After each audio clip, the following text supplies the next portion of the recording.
ትመለሳለህ አትመለስም? አንተ ወደ አይምሮ ትመለሳለህ አትመለስም? አሁን እኔ ከጋሼ ጋር በጣም በብዙ ነው ያወራ ነው ከሱ ጋር። ምክንያቱም በእንደዚህ አይነት ጉዳይ የእነዚህ ልጆች ጉዳይ ይቁም በቃ። በነገራችን ላይ ዴቭ ይሄ የአንተ ሀሳብ ብቻ ሳይሆን ማለት ነው የሁሉም ሰው ሀሳብ ነው። እኔ ከዚህ በፊትም ብያለሁኝ፣ መለየት በእነዚህ ልጆች ብቻ የተጀመረ አይነት ነገር አይደለም። ማንኛውም ሰው ሊለያይ ይችላል ማለት ነው። በሚኖረው ህይወት ደስተኛ መሆን ካልቻለ እና መስማማት ካልቻለ ማንም ይለያያል። አይደለም እነሱ ገና በእንጭጮ የተቀጨ ትዳር ይቅርና ሰው 10ም 20 ዓመትም ኖሮ መለየት ባለበት ሰዓት ላይ ይለያያል። ምንም አዲስ ነገር የለውም። እውነት ነው። ሌላውንም ሰው እየደበረ ያለው ነገር ምንድነው?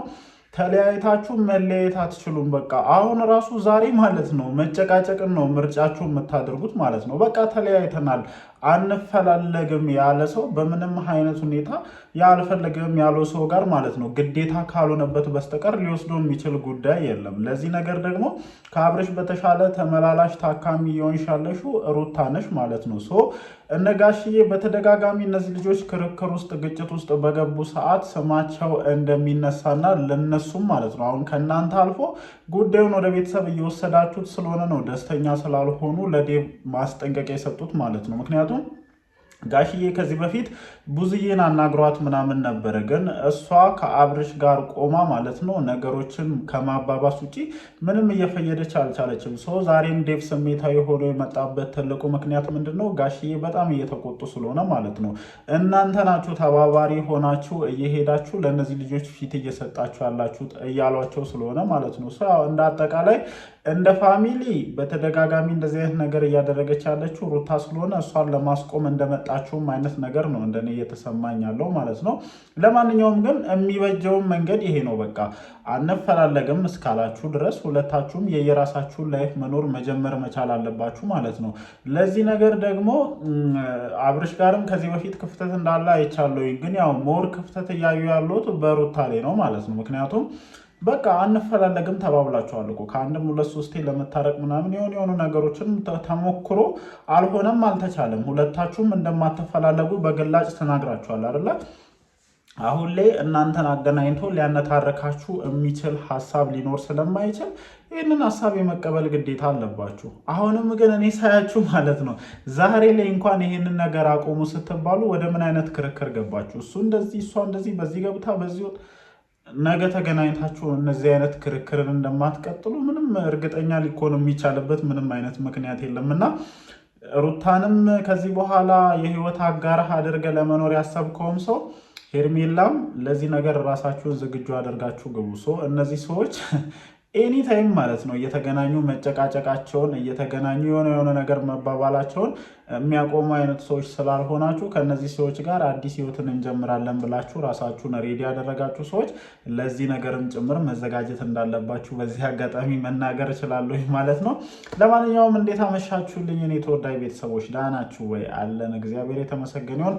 ዛሬም እንግዲህ ከመሸ በተለቀቀው ቪዲዮ ዙሪያ እንደተለመደው ሀሳባችንን ለመስጠት መተናል ማለት ነው። እኔ ግራ ነው የሚያጋቡኝ እግዚአብሔርን። አሁን ለምሳሌ ቀን የተለቀቀውን ቪዲዮ የተመለከታችሁ ሰዎች ካላችሁ የሆነ ሰዓት ላይ ይመጡና ሰላም ፈላጊ ሆነው ይገኛሉ። አምሹር ደግሞ ማለት ነው ነገ የሆነ በጥባጭ ሆነው እንደሚመጡ አውቃለሁኝ። እና ምንድነው ፍላጎታችሁ? ምንድነው ፍላጎታችሁ? በቃ እኔ አሁን ለምሳሌ ከሆነ ሰው ጋር ተጣላሁኝ አይደለ? በቃ መለየት ፈለኩኝ፣ ተለያየሁኝ። ግዴታ ካልሆነብኝ ወይም ደግሞ በጣም አስፈላጊ የሆነ እቃ እዛ ሰው ጋር እስካልተቀመጠ ድረስ ሄጄ ከዛ ሰው ጋር ንትርክ ውስጥ መግባት አልፈልግም። ምናልባት እንደውም ያንን እቃ ሌላ ቦታ ማግኘት የምችል አይነት ነገር ከሆነ በቃ ይጥቀመው ብዬ ላሽ ብዬ ማግኘት ከምችልበት ቦታ አገኛለሁኝ እንጂ በቃ አልፈልግህም ብዬ የተለየሁት ሰው ጋር ሊሄድ የምችልበት ምንም አይነት ምክንያት የለም። እናንተ እንደዚህ እንዳትባባሉ በመካከላችሁ ልዑል ያለ ያ ነገር ሊያገናኛችሁ ይችላል። ግን እናንተ ልዑሌንም ጭምር ሰበብ እያደረጋችሁት ለምንድን ነው የምትገናኙት? ለጭቅጭቅ፣ ለንትርክ። እንደዚህ አንቺ አዲስ ህይወት መጀመር የለብሽም። እንዴት አሁን ተለያይተናል አንፈላለግም ተባብለዋል እኮ ግን አብርሃም ቀለበት የሚያስር ከሆነ እንዴት አንተ ቀለበት ታስራለህ ምናምን ብለው ሁለት ሶስት ሰው ከጀርባ አስከትለው ምናምን መጥተው ንትርክ። በዛ በኩልም ደስታ መጥቶ በቃ ወድሻለሁኝ አፈቅርሻለሁኝ ምናምን ሲል እንዴት ነው ወድሻለሁ አፈቅርሻለሁ የምትባዩ? ልጄን ለማን ሰተሽ ነው ምናምን ብሎ አብርሃምን በዚህኛው ሳይድ መጥቶ ክርክር።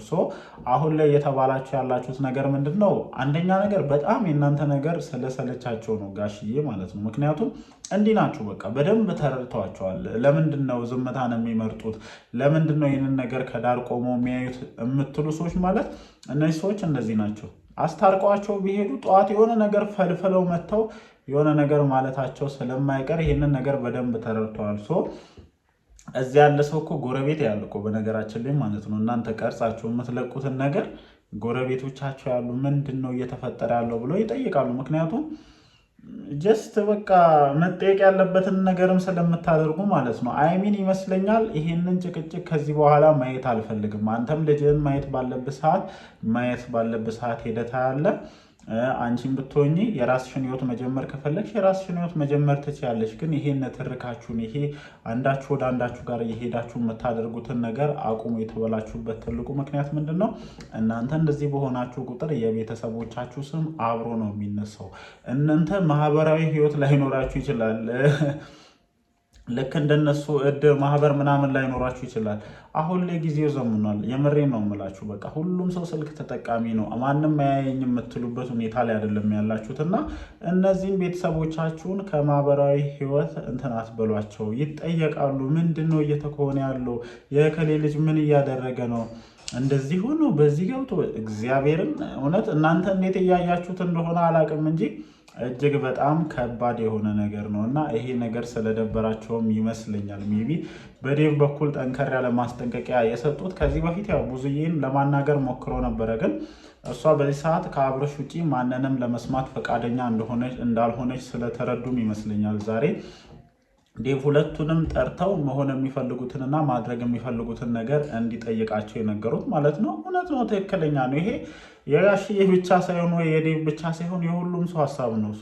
ቅድም እንዳልኳችሁ ነው፣ ተለያይተናል፣ በቃ ከዚህ በኋላ አብረን መቀጠል አንችልም የተባባለ ሰው በጣም አንገብጋቢ ጉዳይ ካልሆነ እኮ ያንን ሰው መንገድ ላይ ሁላ ማየት እኮ ያቅለሸልሻላል።